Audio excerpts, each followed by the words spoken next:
Hello students, in previous lecture we have studied digital communication system, digital information codes, digital transmission methods. Today we are going to learn about network communications and different type of networks. So what is mean by network communication? A network is an interconnected system that provides communication links among the two or more stations. Each station in a communication network is called as node or user.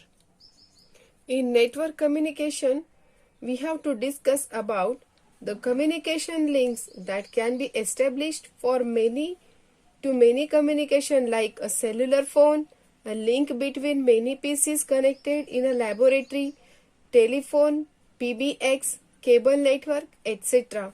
To provide this interconnection or many to many certain technique is used, and that is nothing but network. Okay students?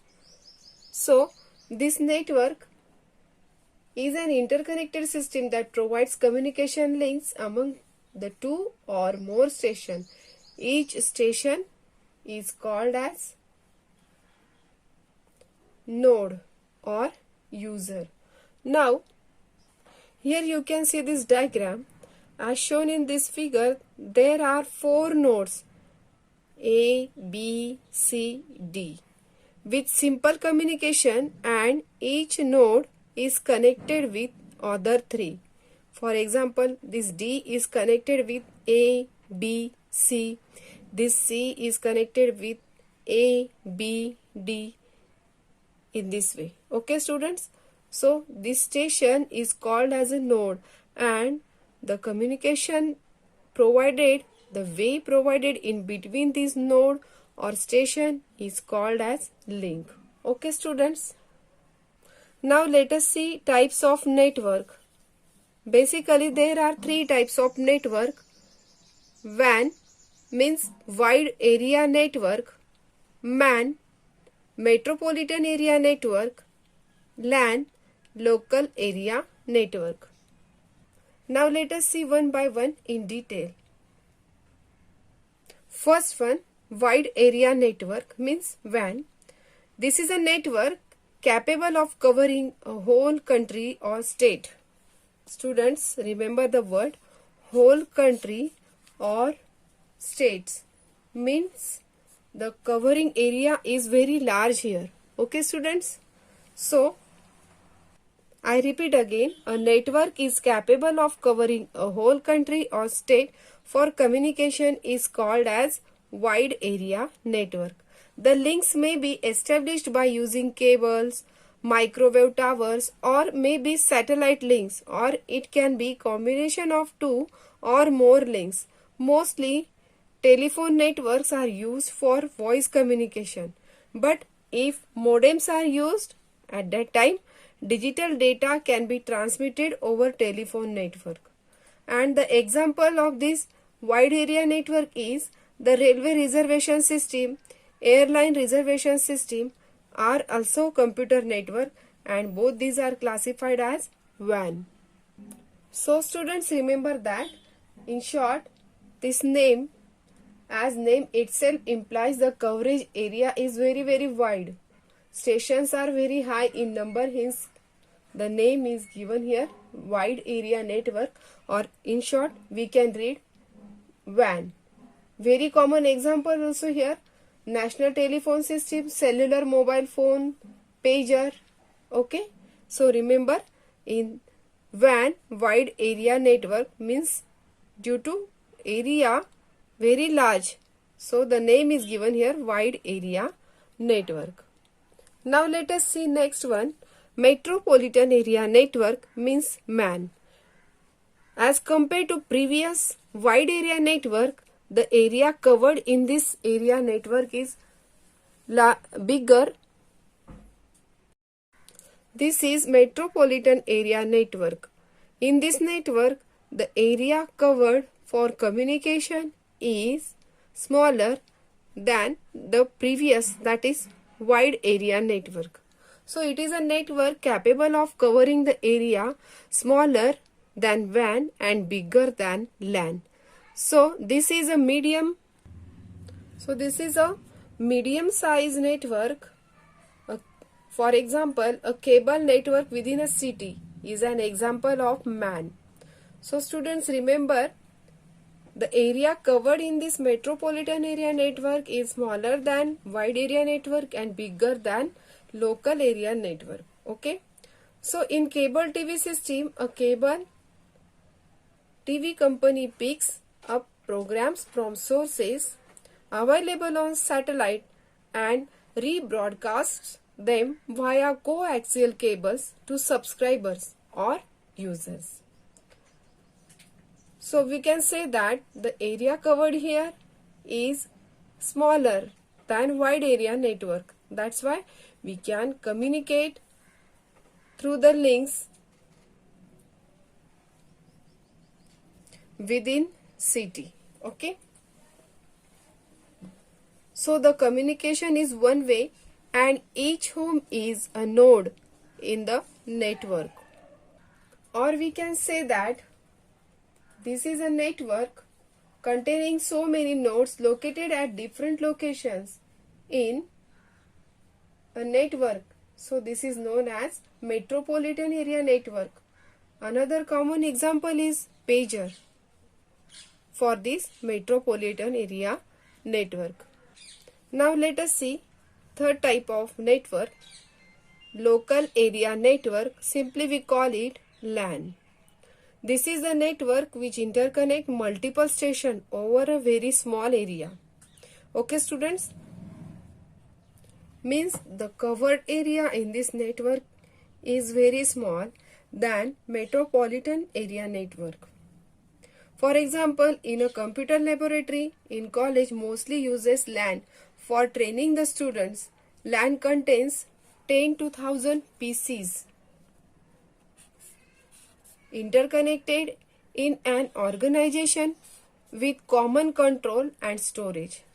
LANs are widely used in companies to connect several offices within same building, or a large mainframe computer is connected to many remote terminals. So students, remember that such type of network is used for smaller area as compared to MAN or metropolitan area. Through this LAN, a large mainframe computer is connected to many remote terminals for communication. Or we can say that this is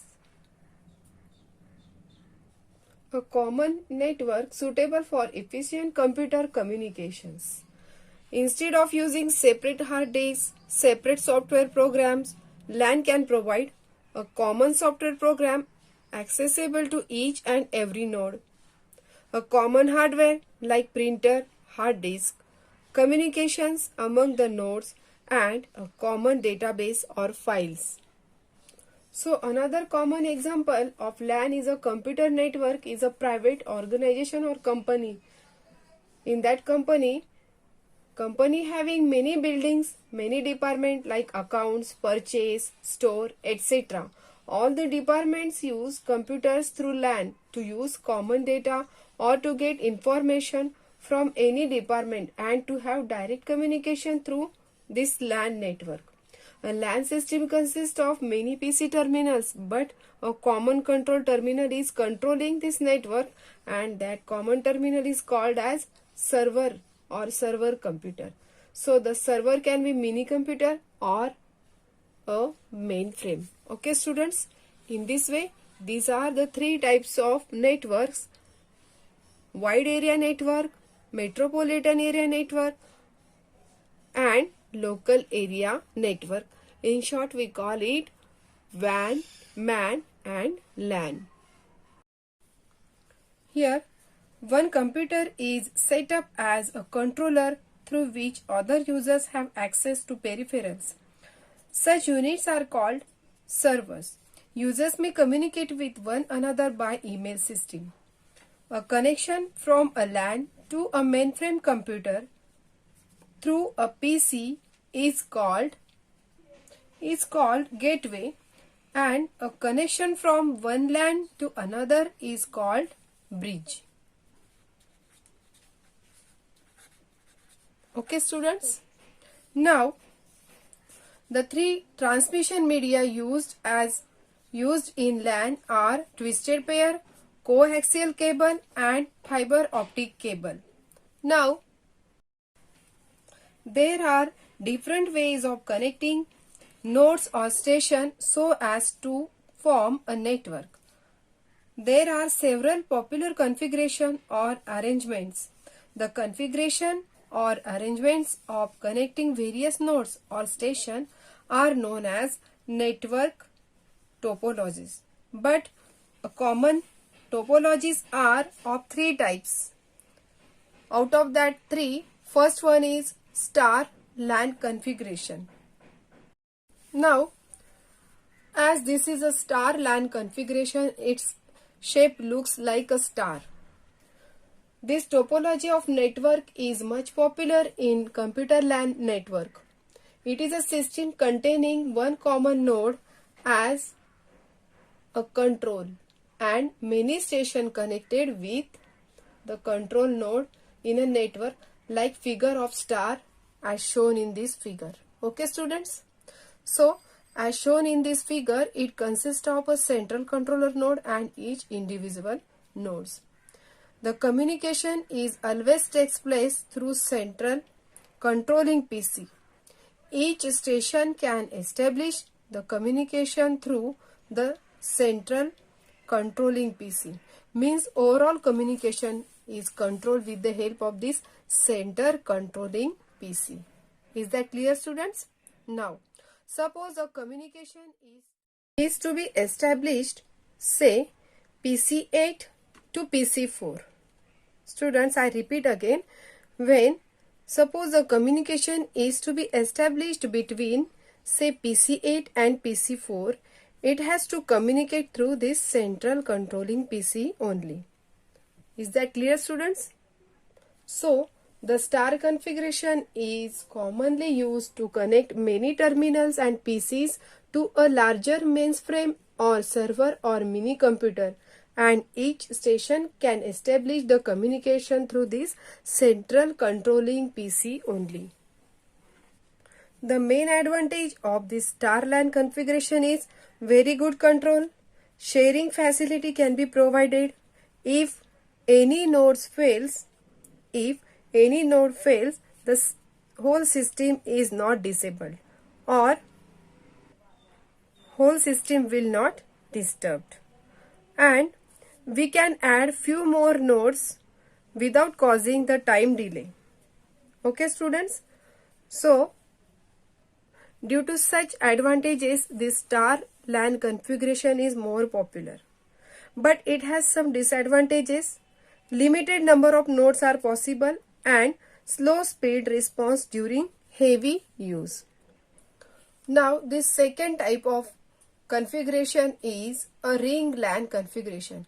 Students, you can see the shape of this configuration. This LAN configuration is like a ring. So, the name is given here, a ring LAN configuration. As shown in this diagram, there is no central controller PC or there is no central controller station like this star LAN configuration, because each station performs some control functions and all the PCs are connected in such a way to perform a continuous loop as shown in figure. Here you can see each square box. Each square box represents the station as interface circuitry, and each node have ability to recognize their assigned code or address and has a capability to retransmit it. As here, the network is formed by a number of stations with server connected one after other, forming a ring root. Each node receives the data from the ring in sequence, and the data is addressed in order to get the data to the desired node. Okay students, and in this ring topology each node is using a common ring to transmit or receive data. For example, suppose node A, suppose this PC2, okay, we call it node A, and suppose this is node D, okay. Suppose we have to transmit the data from this PC2, that is from node A, to this PC5, that is to the node D. Then it is passed from PC2 to PC3, then from PC3 to PC4, then PC4 to PC5. In this way, the data is transferred from this node A to B, say B, then B to C, and then C to D. Or we can say that from PC2 to PC3, then PC3 to PC4, and PC4 to PC5 finally. And this node at the point PC3 and PC4, or we can say that node at point B or at point C will check the address.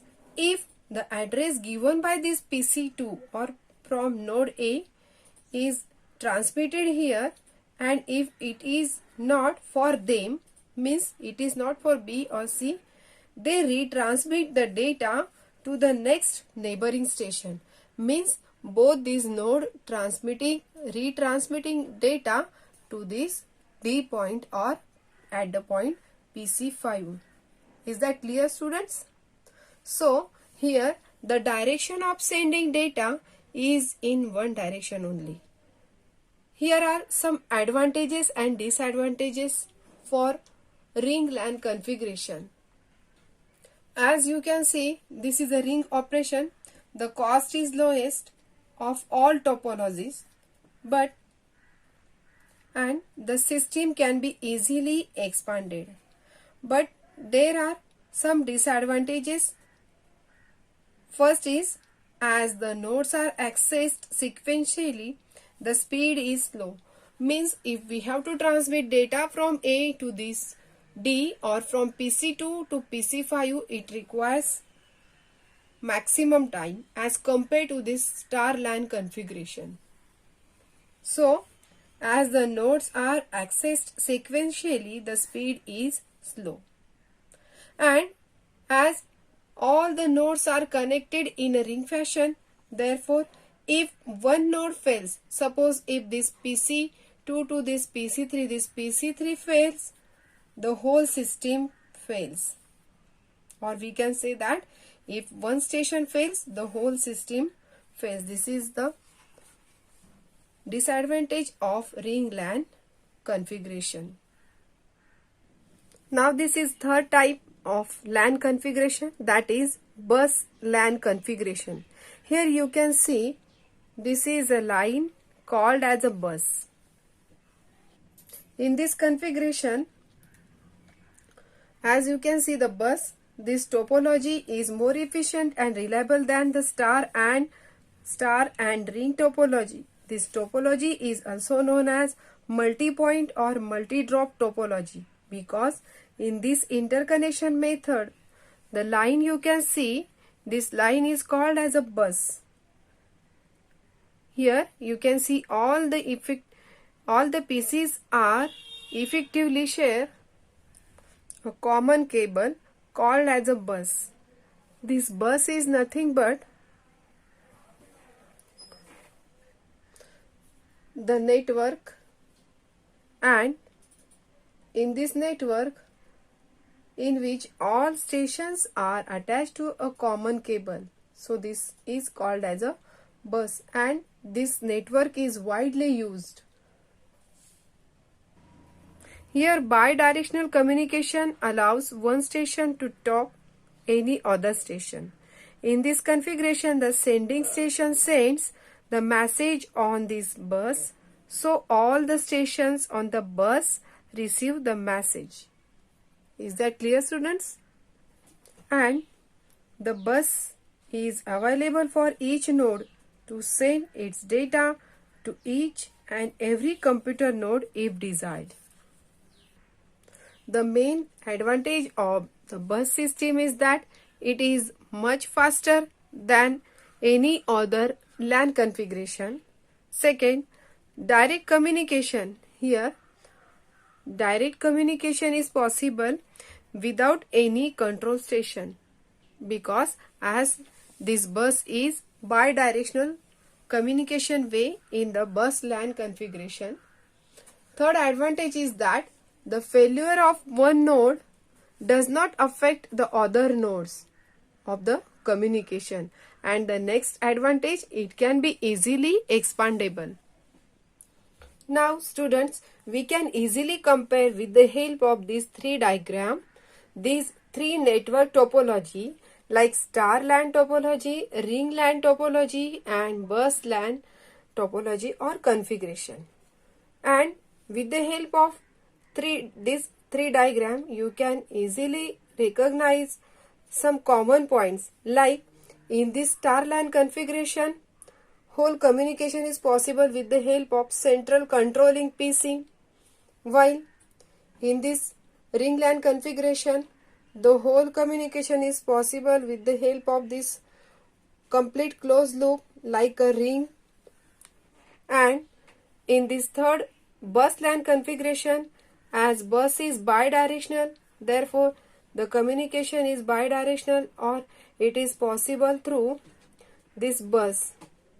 Second point, in this star LAN configuration, if one node fails, the whole system will not be disturbed.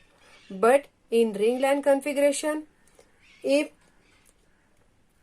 the one node fails, the whole system collapse. Okay?